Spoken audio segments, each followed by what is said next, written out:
नमस्कार, मी अक्षता पवार आणि तुम्ही पाहताय न्यूज मराठी 24/7। मंडळी, जगातील अशा काही गोष्टी आहेत ज्या विकत घेता येतात, मात्र त्यातली एक गोष्ट म्हणजे बालपण, जे आपल्याला विकत घेता येत नाही। लहानपण देगा देवा।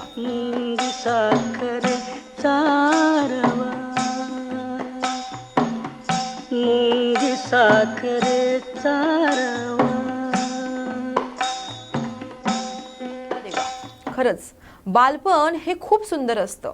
भारताचे पहिले पंतप्रधान पंडित जवाहरलाल नेहरू यांच्या जयंतीनिमित्त दरवर्षी 14 नोव्हेंबर रोजी आज देशभरात बालदिन साजरा केला जातोय।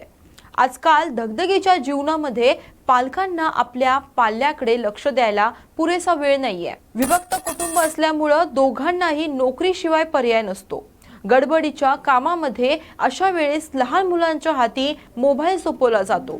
मात्र या मोबाईलमुळे 2 वर्षांच्या आतील मुलांवर आता खूप वेगवेगळे परिणाम घडू लागलेत। त्यातीलच एक आजार आहे, तो म्हणजे autism. What is happening in the brain of this child that doesn't allow this child to be on the typical developmental trajectory?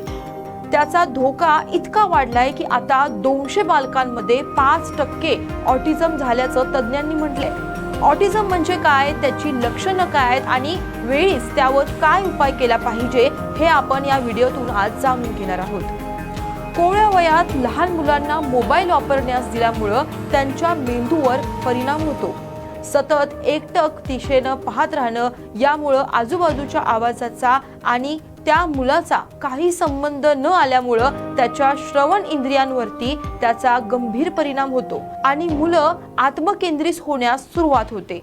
ऑटिझमची लक्षणं ही वयाच्या 2ऱ्या वर्षांपासून आपल्याला समजतात। मुलांमध्ये भाषण विकासास विलंब होणं, तेच शब्द पुन्हा पुन्हा सांगणं, एकटं राहणं, डोळ्यांना संपर्क टाळणं ही आहे ऑटिझमची लक्षणं। आता या सगळ्यात पालकांची भूमिका फार महत्त्वाची असते। आपल्या मुलांच्या हातात सतत मोबाईल देऊ नका।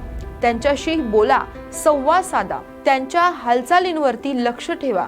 त्यांच्या हालचाली या इतर मुलांसारख्या आहेत की नाही यावर बारीक लक्ष द्या। अशा वेळी पालकांनी मानसिकदृष्ट्या कमकुवत न होता वेळेस योग्य तो डॉक्टरांचा सल्ला घेणं हे फार महत्त्वाचं असतं। मंडळी, पुन्हा एकदा बालदिनाच्या खूप खूप शुभेच्छा।